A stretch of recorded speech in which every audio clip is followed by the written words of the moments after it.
tired of your tank sensors giving off bad readings that aren't accurate at all? Well, it might be time to clean your sensors. Hi, I'm Lindsay here from RecPro, and this is our sensor cleaner. The product code is RP-1692.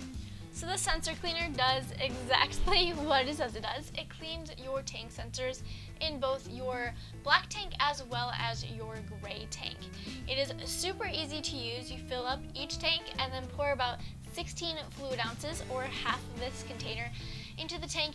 You can drive around a little bit to kind of thoroughly mix it up, and then wait between 12 and 72 hours to empty it out, and your sensors should be clean. It even has a child safety lock cap as well as a convenient carrying handle.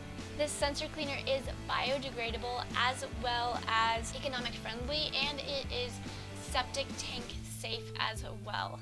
And on top of that, it is made right here in America. If you guys are interested in cleaning your sensors and restoring your tank sensor readings, please check out the link for this product down in the description. And while you're down there, feel free to like, comment, and subscribe. And remember, when you're rolling down the road, roll with RecPro.